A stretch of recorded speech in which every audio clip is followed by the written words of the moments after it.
Hello, Year 2. I hope you've had a really good day. So, now it's time for the next chapter of The Boy Who Grew Dragons. We're on chapter 10, and it's called Why You Should Never Keep a Dragon in Your Rucksack. I'm not known for my brilliant concentration in class. In fact, Miss Logan has repeatedly said she wishes there was an Olympic medal for daydreaming because I'd win gold. By the time I'd absent-mindedly glued Amira's sleeve to the table and painted stripes across Seb's left hand, it wasn't just Miss Logan raising her eyebrows. But I couldn't help it. I couldn't stop thinking about what Flicker was doing and if I'd been right to leave him alone at home.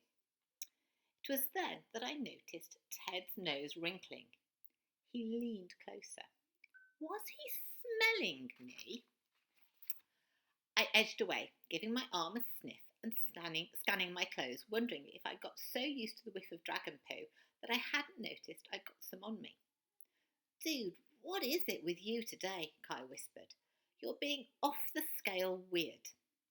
But before I had a chance to blame any rogue tortoises, Mr. Firth strode into the classroom. Ready for the rounders competition, Miss Logan, he bellowed. We've been looking forward to this all term. I hope you've had your class working on their skills after last term's netball fiasco. Miss Logan smiled serenely.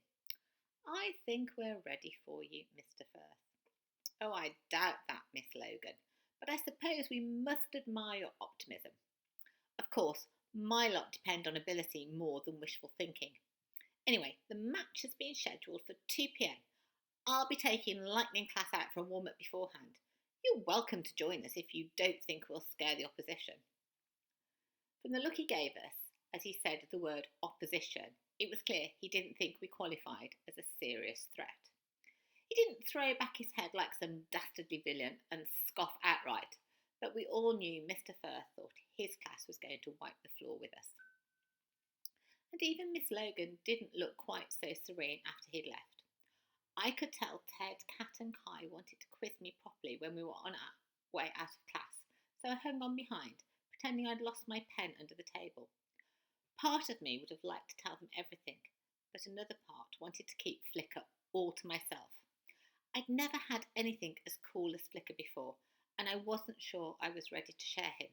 Not yet.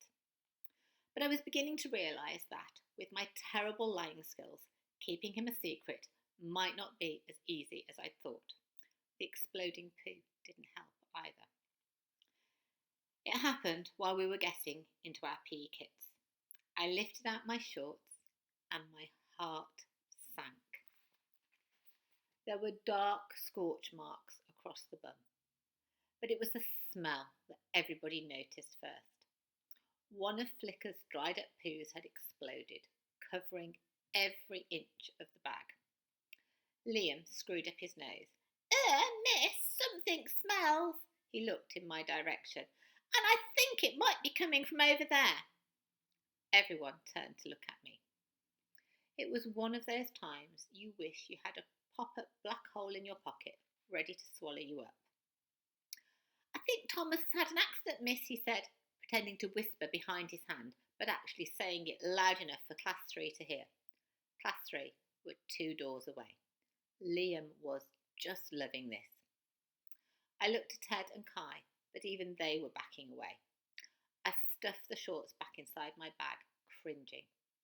While the rest of the class bundled out towards the field, I was sent to Lost Property to find some spare kit. It wouldn't have been so bad if I'd had a different surname, but as it was like handing Liam a free gift. That's me stuck with Whiffy Liffy for the rest of my life.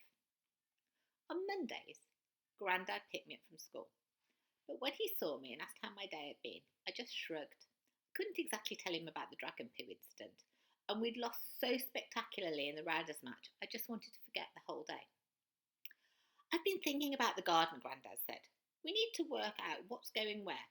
Got to get the right conditions for each plant or they won't thrive. What do you say? Fancy coming over and helping me plan it out? Can I come tomorrow, I said, thinking of how I really just wanted to get home to Flicker. As we walked on through the park, Grandad started telling me about how we were going to mark out the garden into areas. but I was too distracted to listen properly. I kept thinking about the burst dragon fruits I'd seen under the tree. Had more dragons really hatched?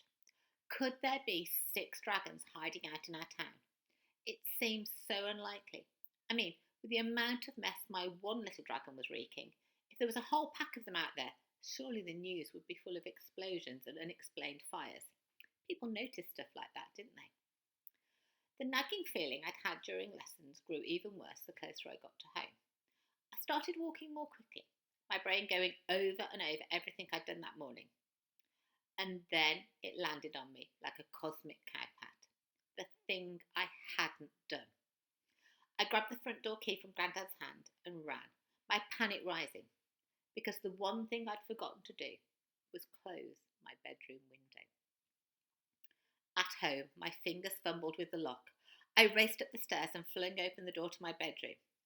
When I looked inside, it wasn't the shredded curtain or the dragon poo on my computer that I noticed first. It was Flicker, perched on the windowsill, at the open window. For 2 days, I'd had the coolest pet in the world. 2 days. And now I was about to lose him. I stood frozen to the spot. Thomas, Grandad called, coming up the stairs. You okay? Your pants on fire or something? He paused halfway up and looked through the banisters towards my door. I quickly pulled it shut behind me. Nah, just checking Tom hadn't got in my room again, I said, but my voice was far too squeaky to sound casual. He looked about to quiz me, but then said, Righto, I guess every man's entitled to his secrets, hey? He gave me a wink. I'm just downstairs if you need me. I'll put the kettle on, shall I? Yeah, great, thanks, good idea, I said, already disappearing back into my bedroom. With the bedroom door safely closed, I turned to face the little dragon. He was still on the windowsill, staring up at the sky, his tail flicking from side to side. Flicker, I whispered desperately. He turned. I reached out a hand towards him, but he launched into the air. For a heart-stopping moment, I watched him soar up, up and away. I'd only ever let him fly inside the house. Now, sensing freedom, he was going to simply fly away and leave me. I raced over to the window, my eyes locked on the little shape flitting about among the leaves of the trees at the end of the garden. After a few agonising minutes, he fluttered towards the tree in next door's garden, the one nearest my window. He perched on a branch, his diamond eyes fixed on me. I held my breath to see what he would do next. I waited, my heart ready to crack, willing him to come back to me, terrified he wouldn't. Then, stretching his wings with his eyes still locked on mine, Flicker flew back in through the window and settled on my shoulder. And it felt like a firework display was going off inside me. So we'll read some more tomorrow, children. Hope you have a good night. See you soon. Bye.